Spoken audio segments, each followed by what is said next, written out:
సాగునీటి రంగాన్ని గత ప్రభుత్వం పూర్తిగా నిర్లక్ష్యం చేసింది. ఈ రంగాన్ని విధ్వంసం చేసింది. నీటి కోసం ఎదురుచూసే రాయలసీమ ఉత్తరాంధ్ర రైతులను నట్టేట ముంచింది. జీవనాడి లాంటి పోలవరం ప్రాజెక్టు మొదలుకొని పల్లెల్లో పిల్ల కాలువల నిర్వహణను కూడా సరిగ్గా పట్టించుకోకుండా వదిలేసింది. నిర్లక్ష్యం వల్ల గత ప్రభుత్వం హయాంలో కొట్టుకుపోయిన డ్యాంలని చూశాం. వాటి వైపు కన్నెత్తి చూడని పాలకుల్ని చూశాం. మరోవైపు తుంగభద్ర డ్యాంలో గేట్లు కొట్టుకుపోతే తెల్లారక ముందే పొరుగు రాష్ట్రానికి పరుగులు పెట్టించిన నేటి పాలకుడిని చూస్తున్నాం. ఇది మాకున్నటువంటి చిత్తశుద్ధి. గరిష్ట స్థాయిలో 10,000 కోట్ల రూపాయలకు పైగా బిల్లుల బకాయిలు ఉండడంతో అన్ని సాగునీటి ప్రాజెక్టుల పురోగతి కుంటుపడింది. తమ కక్ష సాధింపు రాజకీయాలలో భాగంగా గత ప్రభుత్వం దీర్ఘకాలంగా నిలిపివేసిన నీరు చెట్టు బిల్లులు సైతం ఇందులో ఉన్నాయి.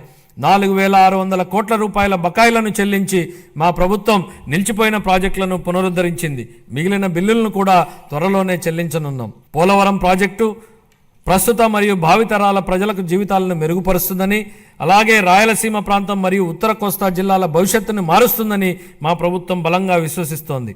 భవిష్యత్తును తీర్చిదిద్ది వ్యవసాయాన్ని పరిరక్షించి మన రాష్ట్రాన్ని నీటి భద్రత గల కరువు రహిత రాష్ట్రంగా మార్చే శక్తి ఈ ప్రాజెక్టుకు ఉంది. మా ప్రభుత్వం ఈ ప్రాజెక్టు మొదటి దశకు గాను కేంద్ర ప్రభుత్వం నుండి 12,157 కోట్ల రూపాయలను పొందగలిగింది. ఇప్పటికి 73% పురోగతిని సాధించిన ఈ ప్రాజెక్టు 2027 నాటికి పూర్తి కానుంది. గోదావరి జలాలు ఏటా 2,000 టీఎంసీల నీరు సముద్ర పాలవుతున్న పరిస్థితి ఓవైపు, నీరు లేక ఎడారిగా మారుతున్న రాయలసీమ ప్రాంతం మరోవైపు.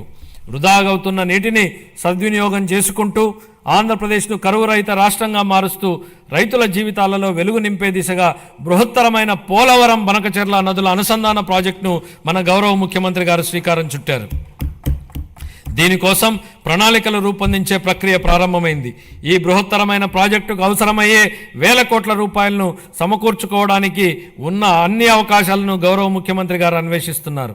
దీనిలో భాగంగా గోదావరి నది నుండి 2,000 టీఎంసీల వరద నీటిని మళ్లించడం ద్వారా ఈ ప్రాజెక్టు సాకారం కావాలని, చంద్రబాబు గారి కలలు నిజమవ్వాలని మనం అందరం కోరుకుందాం.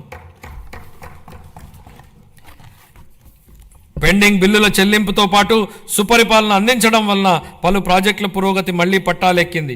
వీటిలో హంద్రీనీవా సుజల స్రవంతి ప్రాజెక్టు వెడల్పు చేసే పనులు ఇప్పటికే ప్రారంభమయ్యాయి. పూల సుబ్బయ్య వెలుగొండ ప్రాజెక్టు, చింతలపూడి ఎత్తిపోతల పథకం స్టేజ్ 2లోని బొడ్డేపల్లి రాజగోపాలరావు వంశధార ఫేజ్ 2 పనులు వివిధ దశల్లో ఉన్నాయి.